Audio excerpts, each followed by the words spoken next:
ببخشید، فقط داشتم ادا می اومدم. آخه کارگردان بهم گفته بود باید اروتیک عمل کنم تا مخاطب بیشتری جذب شه و کی بهتر از دیوا برای این کار. در هر صورت مهم اینه که یک محصول یعنی زن هستم و اومدم در اوپنینگ اکت اشک تیوی اوارز یا هر اسمی که خود هستم نمیدونه شما رو همراهی کنم. من بعد از این قرار به 2 بطری سگی نیاز پیدا کنم و تو قرار پولشو بدی. از اونجا که 70% یوزرای این چنل مرد هستن و 90% ساب نکردن، وظیفه دارید جلوی پام رو بزنید و پامو ببوسید.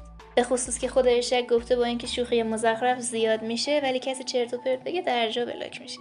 اینجا زنده در بند سیاد آباد هستیم. این مراسم فرصای تغییر زندگی ها رو داره و من اینجا میخوام به جای جایزه دادن صحبت سیاسی بکنم و راجع به کلایمت و ریپرزنتیشن زنها توی مدیوم های مختلف صحبت کنم چون میتونم. همون اول جایزه بهترین ریپرزنتیشن رو بدیم به آرکین. همونجوری که این مردک نوشته بهترین جایزه ریپرزنتیشن، نمیدونم این جمله بندیش از خودشیفتگیش میاد یا از اوتیسمشن. بگذاریم. نامنی‌ها حتی مهم هم نیستن و متاسفانه به خاطر اینکه اشک هیتر من و شوهرم رو جدا کرده نتونستم که با عزیز دلم وسط برنامه خرسواری کنم چون این مراسم دقیقاً جای همین کاراست. برنده و لیست مثل این که به سال قبل فرق میکنه هرچند که اهمیتی نداره و هر کی برنده بشه میلیونر میره خونشون. درسته که سازنده اینجا حضور ندارن تا جایزشون رو بگیرن ولی اشکالی نداره و ما مبلغ نداشتمون رو به خیریه تقدیم میکنیم تا مشت محکمی باشه بر دهان اسکار و تمام مراسم‌های پوش تو خالی هالیوودی. جایزه ها رو فقط به فقرا میدیم تا استرسشون بیشتر شه که حالا چطور این اشک طلایی 27 سانتی رو توی خونشون نگه دارن. متاسفانه دوربینی که بتونه زیبایی های من رو ضبط کنه در دسترسم نبود وگرنه الان براتون یه روز عوض میکردم تا حوصلتون سر نره. گرچه کسی حوصلش از من سر نمیره. شما 70%تون مردین، تنها کسی به حوصلتون اهمیت میده پارساس نمه. بریم منطقی ترین جایزه بعدی رو بدیم که اصلاً سابجکتیو نیست و همشون با کلی تحقیق انتخاب شدن. نامنی ها برای بهترین اکتینگ شامل از Another Round، Lighthouse، Godzilla -1 و Tokyo Story. در حالی که نمیدونم چرا اصلاً گادزیلا رو گذاشته و برنده کسی نیست جز رابرت پاتینسون از لایت‌هاوس. طبق نوشته اشک که واسه آخر نوشته شده و معلوم نیست چیه. رنجی که رابرت داره و نفرینی که شکونده از اون سریال ها و قرار دادنش کنار ویلیام دافو که خودش تعریف رنجه مشخصا برنده اشک ما رو مشخص میکنه. جدا خوشحالم از اینکه توی این مراسم قرار دارم و کسی نیست که جایزه رو واقعا بگیره پس راحت میتونم بگم فورت چمون برم.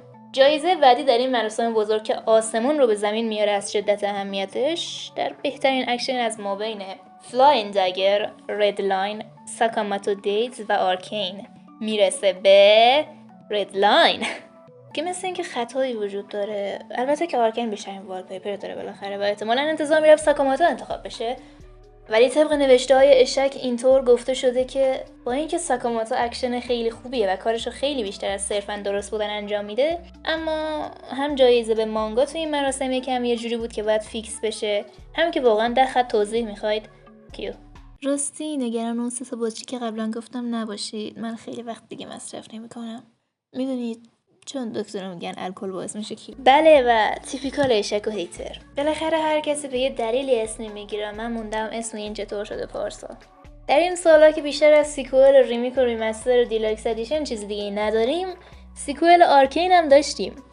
دوستان عذر میخوام من رو شیشه این بندو جلو خوندم. تلاش کنید تظاهر کنید که اسپویل نشدیم. بهترین کاراکتر دیولپمنت یا کاراکتر استادی از مابین سایکو 1960، شوگان، آرکین و لوکبک میرسه به آرکین که به گفته اشک آرکین به نظرم منطقی ترین انتخاب بود. مسئله درگیری احساسات نبود، بحث این بود که به جای 1 یا 2 7 تا کاراکتر هستن که دنبال میکنی و همه اینا دیولپمنت میگیرن و کلی تغییر میکنن که میشه هر کدوم رو مجزا دنبال کرد و استادی کرد. شاید اثر دیگه کاراکتر دیگه‌ای داشته باشه که با شدت و عمق خیلی بیشتری بشه باهاش این کارو کرد ولی آرکین در حال حاضر بهترین انتخابه و این فقط اوپنینگ اکت برنامه بود که با یک دیوا همراه بودید.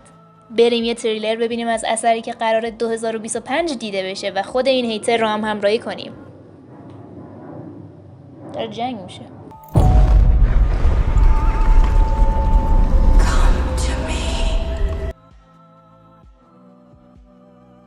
بله این شما و این موشهای واقعی کارگردانی مریض که یک شهر را پر از 2000 تا موش کرده و سازمان پتا اینطور گفته که بد به تصویر کشیده شدن. رابرت ایگرزی که همیشه فیلم‌ها شکست تجاری بوده و سینما بین‌ها به هر دلیلی که هست به فیلم‌هاش اهمیت نمیدادن، اما بالاخره فیلمش به سوددهی رسیده و چقدر که اشک از این موضوع خوشحاله. 2025 قرار سراغ نوسفراتو بریم که حتی اسمش رو هم نمیتونیم بگیم. فیلمی کاملا اعتراضی و یک تجسمی اشتباه از موش‌ها که در طول تاریخ هیچ کاری نکردن. سازمانی که سکس انسان و حیوان رو بیشتر ترجیح میده تا اینکه حیوان‌ها رو به قتل برسونیم. بالاخره هیچ کسی حق نداره که تصویر ذهنی خودش از چیزها رو به تصویر بکشه و 2025 ما سراغ این فیلم میریم تا از موش‌ها متنفر شویم. متاسفانه بودجه کمدین سلبریتی این چیزا نداشتیم. فقط من بودم، ولی خب منم باید برم. اگه من نباشم که گریه نمی کنید. پسرای خوبی باشید که هیتر خودش الان میاد با این برنامه‌شه. من میرم پی زندگی. بله، همونطور که شاهد بودید یک زن رو اجیر کردیم و آوردیم به برنامه. در پشت صحنه مجبور به کارهای سخیفی بودم برای آوردن همچین بانوی بالا قدمتی به ویدیو. وسط البته به بهانه شوخی هر مزخرفی میشه گفت صادر جان، پس بهتره تا چیزهای زیادی نرمال نشدن یکم چیزها رو غیر نرمال کنیم. اشک اوارز یک مجموعه است که از عشق اشک ها به وجود اومده. همونطور که بارها گفته شد دوست داریم تأکید کنم که تیم ما تک نفر ما است، به شدت سخت گوش. خیلی دوست داریم این تیم رو اخراج کنیم، ولی متاسفانه به خاطر تعداد محدودی که داریم با اخراج کردن و نبودنشون برنامه‌ای هم نخواهد بود، پس نمیشه کار کرد و با تصمیم‌های مزخرف این تیم و پشت صحنه باید کنار بیایم. بیایید با هم یک تریلر ببینیم تا برنامه رو شروع کنیم. و این شما و این تریلر انیورسری 50 سالگی گادفادر. بعد 50 سال بالاخره وقت تماشای این فیلمه که بشه کلاسیک خطابش کرد. برای اینکه کپی رایت نخوریم صفحه فریز میشه. متاسفانه ما بودجه و لایسنس نکردیم. پر از بازیگرهای فوق‌العاده: مارلون براندو، یک متجاوز، آلفرد هیچکاک، کیانو ریوز، سورپانوس. چی همه داره بشنامی؟ مهم اینه که عالیه. مهم اینه که پرتغال، نقش پرتغال. آیا میدونید پرتغال نماد چیه؟ 50 سال مثل تخمه از توی رد 2 بهش اشاره میشه و وقتشه که حالا به تماشای این فیلم بریم در حضور جیزس کرایست. بله، همونطور که دیدید تریلر مد نظر گادفادر بود و بعد بگم بله هنوز بنده این اثر آشغال رو ندیدم و 50 سال وایسادم مثل یک سینمابین واقعی بعد 50 سال کوبیدن کارگردان و اثر و برشکست شدن همه چی و از بین رفتن زندگیش یا از بین زباله ها فیلم رو در بیارم و بگم اوه عجب فیلم کلاسیک و شاهکاری بود، تا بتونم به فیلم های 50 سال بعدش بگم بد. چون بالاخره جدید رو که نمیشه گفت کلاسیک، چیز جدید رو فقط باید بگی بد. برشکسته که شد بعد 50 سال و به خصوص بعد مردن کارگردان باشه تایمش فوق العاده است که اون موقع دیگه همه بفهمن چقدر فیلم خوب بوده. در لحظه نباید کلا متوجه خوب بودن یک اثر شد، فقط حداقل 30 تا 50 سال بعد. مهم اینه اینجا توی این برنامه اینطور نیست چه محبوب باشه چیزی چه نه، چه 10 سال گذشته باشه چه 100 سال، ما سراغ اون اثر میریم و اهمیتی به ترن نمیدیم که اثر جدید اومده، این شاهکار جدید رو ببینم یه موقع عقب نمونم به جای یه چیز خوب ببخشید آشغال دیدن. البته که این برنامه صرفاً جایزه دادن نیست، بلکه اعتراض میشه کرد به این روابط اجتماعی و انسانی و کالچری و چیزهای مختلف و همه ما یک اکتیویست هستیم. اما حالا اگه بخوایم زودتر سراغ جوایز بریم که گزینه‌های خیلی کمتری هم داریم به خاطر ویروس جدید گریبان گیر شد و تیم ما نخواست بیشتر وقت بذاره رو چیزها، میرسیم به بدترین یا صرفاً قابل دفاع ترین اثر 2024 از مابین کینگدوم ایپس، The Bear سیزن 3، ویکت سیتی 1987 که برنده کسی نیست جز دبر سیزن 3. با اینکه زود فراموش شد و زیاد گفته میشد که سیزن بدیه، در لحظه یا همین الان با این گذر زمان جای دفاع از خودش میذاره و درسته که حتی به گفته خودم سیزن 4 بهتر نشون میده چقدر سیزن 3 واقعا بد بود یا نه، ولی فعلا قابل دفاع ترین گزینه این مجموعه آواردز هستش. وقتش سریع بریم سراغ گزینه بعدی تا تیم پروداکشن اعتراض نکرده و نامینی ها برای بهترین انتظار شامل شوگان، لوک بک، گادزیلا ماینس وان، آرکین و اسلم دانک میشه که برنده کسی نیست جز لوک بک. اثرهایی که براش انتظار میکشیدم بعضا صرفا اوکی بودن و بعضی به شکل خودشون خوب بودن، اما لوک بک فرای انتظارات بود و درسته که بین نامینی ها گزینه دیگه ای داریم که میشه همین مسئله رو نسبت بهش گفت، اما در موردی مثل لوک بک حتی میشد سوال پرسید که از همون اول چرا اصلا باید ادپت بشه، این چه کاریه، و ثابت کرد که نه، میتونه از مدیوم خودش بهره ببره و کارشو فوق‌العاده انجام بده و الیویت کنه اون چیزی رو که بوده از قبل. انتظار زیادی براش نکشیدم، صرفا اینطوری بودم که این تو رادار من هست و حتما سراغش میرم، حواسم بهش بود. ولی خب حالا این شما و این اجرای زنده و سورپرایزی برنامه. من تا اونجا که میشد خودم نگلاشتم، باید هرچی تو صفحه اتفاق میفته بخونم، مخاطب نمیفهمه مثل این که داستان پیچیده است. سیزن 2 من رو نابود کرد، ریواج نمیشه کرد. این شهر ربات کریمه که هیچی توش جز غروب نیست. یه زمانی انرژیشو داشتم ولی الان خستم. میدونم تقصیر منه که اینجا تنها موندم. این ربات کریم یه بیابونه، بذار برم من از ربات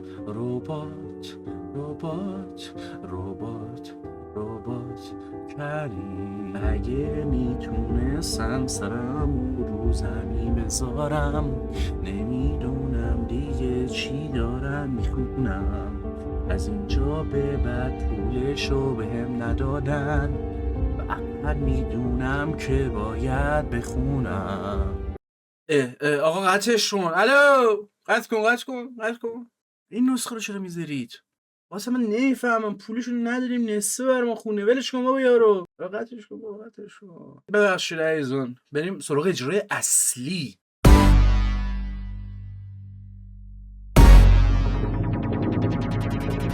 به پول جف بیدار میشم، وقتشه که برم اشک گیم آوارز. فل بداه نمیدونم چه دارم میکنم، نمیدونم چی دارم میخونم. مهم نیست رو بیت نیستی، مهم اینه که سورپرایز کنیم ملتو. ما بهم میگن تو بزرگترینی، ولی گوه میخورن ازت متنفرن.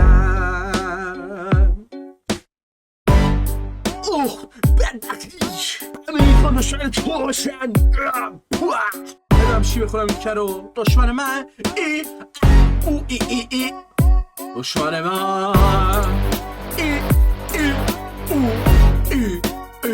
دشمن من.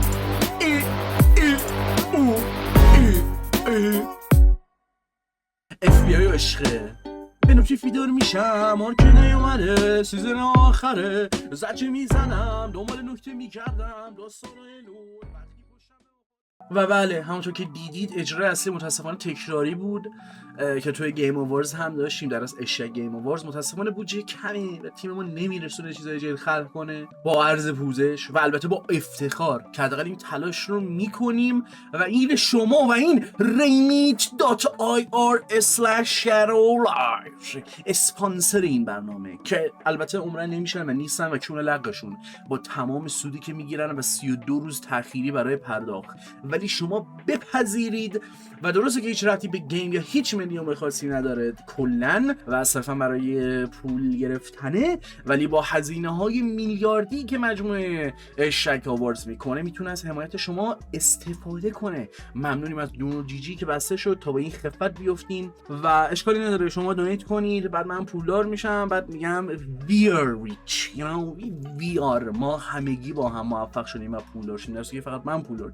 do it چیز کنید دیگه، کاراشو بکنید، دستون درد نکنه. و حالا وقتشه بریم سراغ جایزه بعدی، احساسی ترین اثر سال که همین الانم احساس در من اصلا شگفتا کرده، اصلا دارم منفجر میشم. اثری که لحظات خاصی رو تو خودش قرار داده که انسان بودن رو به ما یادمون انداخته یا صرفا واکنش های شدیدی از همون گرفته که حتما غم و خوشحالی نبوده. نامنی ها شامل از آرکین، مادر، لوک بک و بلو جاینت و برنده کسی نیست باز جز لوک بک. مثل که جایزه رو باید داریم کلا لوک بک. یک سری چیزا هست که شهر دادنش تو یک اثر نه تنها سخته و احمقانه است، بلکه بهتر اون کارو نکرد، چون یک معمولی هست، یک کامن سنسی رو میشه در نظر گرفت که اوکی مخاطب معمولا جای کارکتر فکر میکنه یا حداقل با تجربه های خودش به شکل فکر کردنش به اینکه کارکتر چی فکر میکنه مشغول میشه و همیشه نویسنده از این فضاهای خالی میتونه استفاده کنه. حالا یه مقدار بحث طولانیه و اصلا بحث دیگه که به حق قدی میره برای یه ویدیو دیگه، ولی به خاطر این میگم چون موضوع مهمیه که آقا چرا حتی یک جنس متفاوت یک اثر رو متفاوت میبینه و شکل دیگه جدای از پرسپکتیو، از کجا میفهم که الان اون زن به چی فکر میکنه یا اون تصویرش از اون کارکتر مرد چیه و حتی بعضا انقدر بهش مطمئنه. ولی یه موقع‌هایی هست که فارغ از هر جنسی به خاطر روابط انسانی و هر آنچه که هست و در زندگی سپری میکنه و این حرفا رو چیدم که به خصوص به این برسم و امیدوارم خوب تونسته باشم این کارو بکنم. یه اثری یه جوری اونا رو برای ما یادآور میکنه که انگار داریم دوباره زندگی میکنیم اون لحظه رو و درسته که تا اعماق وجودمون ما رو پایین میبره اما خودش دستمون رو میگیره و اجازه نمیده سقوط کنیم. لوک بک به شکل‌های مختلفی راجع به این اثر صحبت کردم، پس گفتم یه مقدار هم اینطور ازش بگم و فکر نمی‌کنم توضیح بیشتری بخواد. پس میریم سراغ گزینه بعدی، بهترین اثر برای اوریج پدر ایرانی. نامینی‌ها شامل از زون آف اینترست، ساکاماتو دیز، ترانسفورمرز 1 این ویک سیتی و جایزه طلا میگیره به زون آف اینترست. مگه میشه پدر ایرانی خوش نیاد؟ یه چیزی که باید بگم اینه که درسته که هر اثر المان به خصوصی داره که تعریف کردنشو میتونه بامزه باشه، منظورم نامینی هاست و اونطور هم ترجیح میدم که بفهمید چرا فلان گزینه اونجا هست. اما جدای از این که فعلا دارم اینطوری بهش نگاه میکنم که اوکی اون فضای خالی رو بذارم که برداشت آزاد باشه، از ناخودآگاه میاد، من حتی خودم نمیفهمم یا اصلا هر چی، هر دلیلی، اصلا شما به خاطر تنبلیه یا طولانی نکردن ویدیو این حرفا، حداقل در رابطه با برنده اینطوری میتونم بگم که اصلا جنگ و سیاست رو حالا اوکی داریم، ولی اونو حتی یه مقدار کنار بذاریم، ما یک مرد که صرفا عاشق خانواده‌اش هست رو میبینیم. عجب مردی و اینقدر قدرت توهم و تظاهر داره که اینجا که همه چی نرماله، یعنی همه چی رو میتونه نرمال نشون بده. چقدر شرایط دوست داشتنی رو برای خانواده خودش فراهم میکنه با انداختن زغال در کوره. یک مرد کاری و با شعور و فهمیده که کاملا معمولی راجع به اینکه چه نقشه‌هایی دارن دوره یک میز صحبت میکنن. What a father، اصلا غیر قابل شرحه. چطور میشه یک مرد، یک همچین مردی رو مخصوصا اصلا شهر داد؟ یک پدر ایرانی قطعاً با این اثر عشق میکنه. اثرهای دیگه هم بگم دلیلاشون دوست دارم بگم، ولی نمیخوام اینطوری بشه که اینو بگم بقیه رو نگم. فضا آزاده دیگه، برداشت آزاد. و حالا وقتشه یه تریلر دیگه ببینیم از اثری که 2025 ممکنه یام یام بشه. من پارسا شلایز هستم، من هیچکی نیستم هنوز، هیچ من دنبال نمی‌کنه. این داستان منه که چطور از باغ وحش فرار کردم، شاید فرار نکردم و هنوز تو رابط کریمم. زندگی من میخواستم خیلی هنری، ابسترکت، به جای رالیزم اگزاجریشن داشته باشه. ای بابا، من یک میمون تنها بودم که پذیرفته نشد و حالا زندگی خودش رو فیلم کرد. یک میمون تنها مونده در ربات کریم که تونست با یه نوبادی دیگه فیت بده.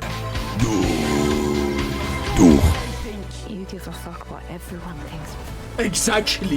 داستان یک ربات کریمی. I love you mom. و بله شاهد این اثر بودید که الان توی متن اصلا برای من ننوشتن چیه و مثل اینکه دقیقه 90 قراره یه چی گذاشته بشه و بعد ببینیم که آیا امسال به این اثرهای فاخر و آشغال میرسیم یا نه. برای جایزه زیبا بود پس ولش کنید، البته این جواب نمیده، گریفیس did nothing wrong سال نامنی ها شامل از دون 2، ترانسفورمرز 1، آرکین و مموریز میشه که جایزه میرسه به گلوریس اِوولوشن عزیز که دل همه رو یه جور خرید ماشاءالله که اصلا نابودی دنیا اهمیتی نداشت. حالا جدای از عزیزانی که خودآگاه و با یه درک مثلا کاملی دقیقا مثل آقای ویکتور همون نابودی دنیا رو میخوان و به نظرشون این که این پرفکت و حرفای جیس کلیشه بود، هم لعنت به آرکین هم برو ویلن جذابی در آورده بود که خیلی متوجه یک سری نکتهاش نشده بودن، جدا از اونایی که حالا یه سری تیکای به خصوصی دارن با همون درک خودشون و صحبت‌هاش در رابطه با بی‌نقص بودن رو این ور اونور به اشتراک میذارن که اینطوری هم در صورتی که احتمالاً ذهنشون طبق معمول اونجا که باید رو فراموش کرده بود یا ندیده بود یا توجه نکرده بود در لحظه یا در طولانی مدت یا در هر بازه‌ای که اتفاقاً کاراکتر ما هم حتی اگه بگیم تا آخرین لحظه تصوری از جیزس کرایست بود و حتی به اون هم میرسه دقیقاً وقتی که اجازه میده همه چی به اون حالت خودش بمونه، نه اینکه در راستای بی‌نقص بودن یکی جای همه کنه و همه رو از بین ببره. خلاصه که بیاید این مراسم رو هم تحلیل آرکین نکنیم، اینور همش صحبت آرکینه، اونور همش صحبت میازاکیه. اودین را سپاس که امسال اینور صحبت زیادی از میازاکی ندارم، ولی خب نمیخوام به اون لول از جدی بودن برسه که چیزها بیشتر خودشون رو نشون بدن و نیاز به توضیح داشته باشم که حالا هی بگم چی شوخیه چی نیست یا مثلا واقعا این تصمیم اینطور نیست. حالا عزیزان بیایید برگردیم به نقش بازی کردنمون. اثرهای خوبی که فراموش میشن، نامنی ها شامل از شوگان، ددپول، سوزومه و ردلاین که برای من سوزومه است. میخواستم ددپول رو انتخاب کنم ولی خب با اینکه صرفا یه هفته فام بود و تموم شد خیلی چیزاش هست که با جزئیات زیادی به ذهنم مونده، حتی جاهایی که خسته کننده یا بد بود برای من شخصا، ولی سوزومه با اینکه یک سری جای حساس و مهمشو دقیق یادمه ولی فراموش شدنی ترینه برای من متاسفانه. بهترین ریواچی که داشتم آکیرا، بلیم یا بلام. یکی دو تا اثر دیگه هم ریواچ کردم ولی خب گفتم اونجایی که جدی‌تر قضیه حتی نامنی ها هم برام خیلی مهمه. کلا چیزی رو که رندوم انتخاب نمی‌کنم ولی خب خیلی یهو تغییر پیدا میکنه اون فاز به نسبت اینکه چقدر جدی باشی یا چقدر نرمال با یه چیزی برخورد کنم. و جایزه رو میدم با آکیرا نه به خاطر اینکه باز تجربه بهتری بوده به نسبت مانگا بلام، بیشتر به خاطر اینکه برای مانگا پارسال هم گفتم که یادتون باشه ترجیح میدم یه مراسم دیگه درست کنم، ولی همون موقع هم گفتم تا وقتی مانگا کم بخونم پوچ میشه مراسم و احمقانه. حتی همین اشک تیوی هم زیادی چیز میسو خودش جا میده، هم انیمه هم فیلم هم سریال هم انیمیشن. الان صرفا به خاطر اینجوریه که به محض اینکه جدا کنم نه نامینی خواهم داشت نه اصلا معنی پیدا میکنه جوایز. پس یه تکرار ریز برای کسایی که ویدیو پارسال ندیدن و قواعدش رو نمیدونن. جدای از این که من در هر صورت برای اینکه صرفا جا پر کنم نامینی نمیذارم و تا اون جایی که میشه فکر شده است. الان نامینی‌های امسال با اینکه کلا ویدیو رو یکم شل کردم هنوزم اینطوری هم آقا اگه نامینیت شده آلردی برنده کاتگوری خودشه و حالا صرفا راجع به یکیش بیشتر صحبت میکنم به هر بهونه‌ای. چرا؟ چون من اینطوری هم که اوکی خب الان شما فرض کنین کاتگوری‌ها رو ما بخوایم ببریم مثلا برای مدیوم خودش، خب اولا که کاتگوری تکراری میشه، دوما در هر صورت معلومه چی قرار برنده بشه دیگه، پس یه جا باشه و نامینی آلردی برنده باشه. میدونید اینجوری منطقیه که جمع جورش کنم، حتی اگه مثلا تو طول سال انقدر اثر زیادی تجربه کردم که میتونم مراسمو جدا کنم. کلا به دست آوردن این تعادل یکم سخته، قرار گرفتن یک سری اثرها تو یک سری کاتگوری ها اصلا کلا کار نمیکنه، یکم عجیبه، چیزها چالش داره ولی خب اون شکلی که من محتوا مصرف میکنم بیشترین تاثیر رو داره در نهایت. حالا جدای از این حرفا اگه به برنامه وفادار باشم آکیرا، اگه نه بهترین چیزی که گیم نباشه و دوباره تجربه کردم تو 2024 رو واقعا بلیم بود. یعنی عشق کردم، یعنی خیلی لذت بردم دوباره تجربه کردن همچین اثری. واقعا یه فاز دیگه بود و دیدید دیگه چقدر تحت تاثیر قرار داد هم ویدیو بهترین های 2024 رو، هم ویدیویی که براش دادم. و یه توضیح که دوباره تکرار کردن حرفم بخوام بدم تمامش بره، آقا جدا از اینکه ویدیو کلا همیشه تغییر ریز و درشت خودشون دارن، ویدیو سالیانه بازم میگم به واسطه اینکه چقدر من اثر تجربه کنم یا چقدر دایورس بوده، من حتی حرفم اینه حتی اگه بیشتر باشه هم بازی سر سخت‌تر میشه. که من مثلا بعد تو بازی زمانی 1 ماه یا از همون اول یعنی باید برنامه ریزی کنم که اوکی کاش از اول اثرهای مختلفی که داری میبینی و تو کاتگوری مختلف میذاشتی، آخر سال میری که اوکی من اینو میخوام از این کاتگوری حذف کنم، حالا 5 تا مونده. یه مقدار 2024 هم چیز کردم، نمیدونم چرا متوجه این قضیه نشدم و درست انجام ندادم این کارو، فکر کردم آخر سال انجام میدم میره دیگه. امسال رو به دلایل خیلی زیادی سعی کردم سخت نگیرم و بیشتر فان باشه تا اینکه یکم فان یکم خیلی جدی و همشون رو با دقت و ظرافت رو اینجور چیزا انتخاب کنم. و از اینا بگذنیم. حالا اگه بخوام برم برای ریواچ ولیو نامینی ها رو بگم، از ما بین Another Round، Look Back و آرکین، قطعا آرکین برنده این کاتگوری میشه.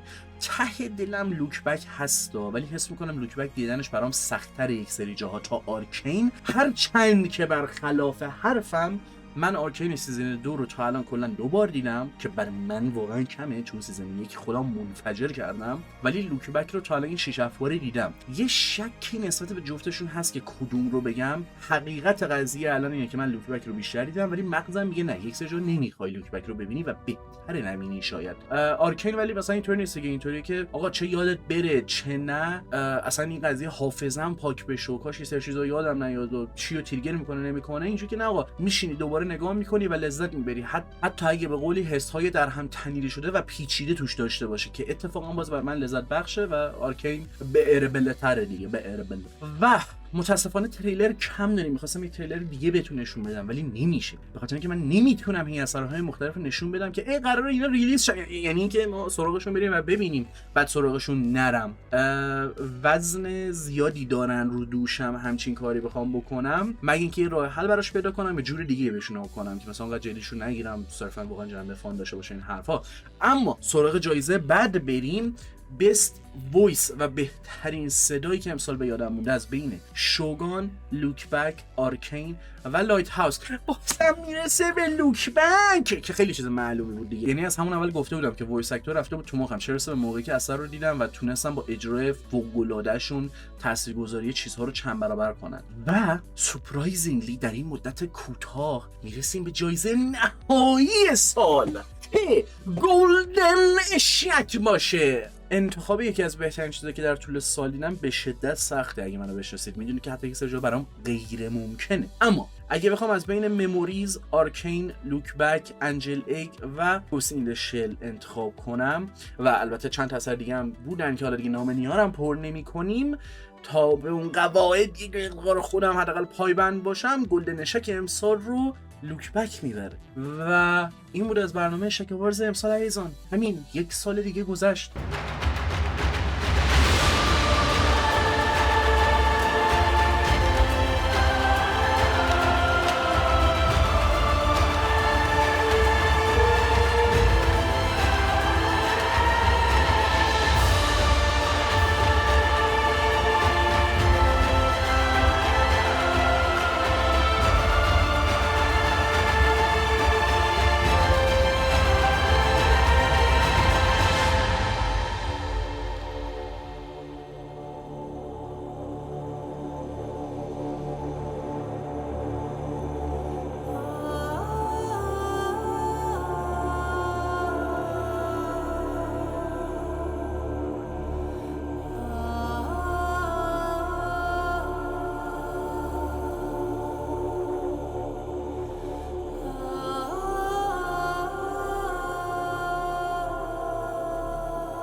موقعی نوشتن متن چیزای زیادی اذیت می‌کرد، ولی الان بعد چند مدت با اصلاح متن و گذر زمان رکوردش باز یکم اعصاب خردکن بود، خیلی ریز، به خاطر اینکه پارسال کلی کاتگوری داشتم که کلی باز بهشون اضافه کرده بودم ولی امسال حذف کردم. ترجیح دادم یکم ویدیو کوتاه باشه ببینم چطور میشه و در طولانی مدت چطور خودم بهش واکنششون میدم، ولی همیشه ترجیح همینه که راجع به اثرهای مختلف به شکل‌های مختلفی صحبت بکنم. و درسته که ممکنه تو طول سال فقط 3-4 تا اثر پیدا بشه که دیوانه‌وار دوستشون داشته باشم، ولی با کاتگوری‌های کلی داشتن همشون رو اونا پر میکنن.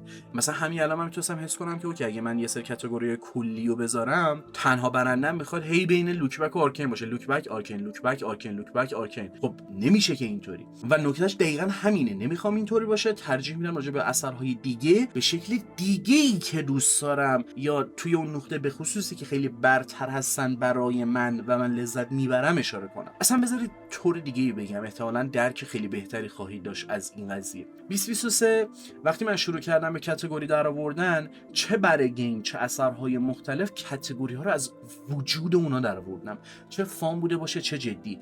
یعنی اوکی این اثر رو بدم میاد یا خوشم میاد فلان چیزشو، اوکی همین رو کاتگوری بکنم که ببینم چه چیزایی حالا میتونم تو این کاتگوری جا بدم که از دل یک اثر شاید اصلا در اومده. و اوکی فعلا حالا امسال این کاتگوری رو مثلا اثرهای زیادی ندارم که پر کنن، پس به این اثر یه جای دیگه به یه شکل دیگه به اون موضوع اشاره میکنم و خیلی لذت بخش بود این قضیه برای من، لذت بخش اون صحبت کردن راجع به چیزهای مختلف و این ریزبینی‌ها.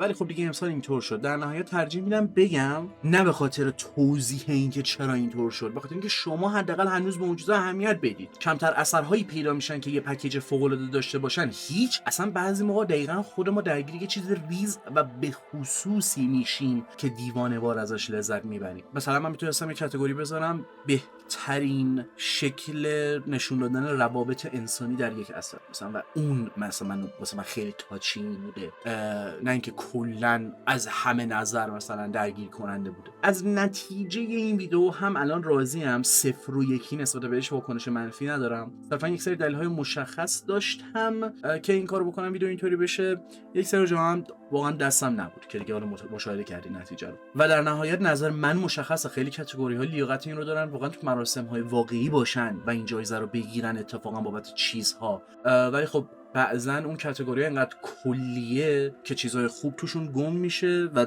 اصلا جایزه ای نمیبرن که منو یه سری واقعا اذیت میکنه. من اینجوری موقع تو باید واسه مثلا واسه بک‌گراند دیزاین یا حتی مثلا آرکیتکچر دیزاین توی یه چیزی جایزه بدی، واقعا چرا که نه. این چطور دسته‌بندی کردن و قرار دادن چیزها در یک جعبه و چطور بیرون کشیدنشون مسئله عجیبیه کلا که اینم بعدا میتونه یه ویدیو بشه. امسال با کیفیت مد نظرم نشد، خیلی بیشتر وقت میگرفت، ولی امیدوارم سال بعد بتونم باز تغییرهایی رو بدم که حتی اگه در کوتاه مدت نه، حداقل در بلند مدت درست باشن و خودشون رو به خود من حداقل نشون بدن. همین عزیزان، چیز دیگه ای نمیمونه. مرسی که تماشا کردید و امیدوارم لذت برده باشید از ویدیو. سوالی چیزی بود ممنون میشم بپرسید، انتقادی هر چی، مخصوصا که ویدیو همیشه این تغییرهای ریز و درشت هم توی که گفتم و چیز دیگه ای نمیمونه. دمتون گرم و شب و روزگار خوش. این دقیقاً یعنی پارسا میمون نیست، پارسا خره.